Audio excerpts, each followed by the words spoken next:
Cook and read with Janhavi या चॅनलमध्ये परत एकदा सगळ्यांचं खूप स्वागत। आज आपण बघणार आहोत पिठल्याची रेसिपी। या पिठल्यामध्ये आपण कांदा टोमॅटो वापरून हे पिठलं केलेलं आहे। याच्याही आधी मी पिठल्याचा एक प्रकार दाखवला आहे, ते ताकातलं पिठलं होतं आणि याच्यामध्ये आपण ताकाचा वापर करणार नाही आहे।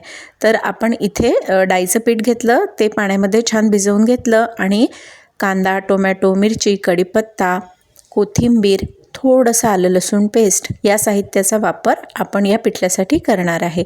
त्यानंतर जिरं मोहरी हिंग कढीपत्ता मिरची हे सगळं घालून फोडणी तयार केली। त्यामध्ये कांदा घातला, कांद्याला पण छान परतून घेतलं। थोडा कांदा परतला की मग त्यात टोमॅटो घालायचा, त्याला पण छान परतून घेतलं। आलं लसूण पेस्ट घालून घेतली, बेसिक मसाले घालून घेतले आणि बेसिक मसाल्यांव्यतिरिक्त आपण याच्यामध्ये कांदा लसूण मसाला घातला आहे, त्याने पण या पिठल्याला छान चव येते। मीठ घालून घेतलं आणि हे मिश्रण डाळीच्या पिठाचं त्यात घालून थोडीशी कोथिंबीर घालून त्याला उकळी येऊ दिली। आता हे जे पिठलं आहे हे मंद आचेवरच शिजवायचं। अशा प्रकारे शिजवलं की ते जास्त चविष्ट लागतं।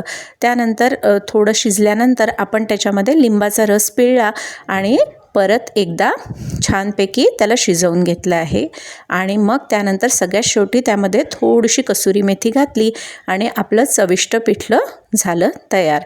आता या प्रकारचं पिठलं होतं झटपट, लागतं चविष्ट।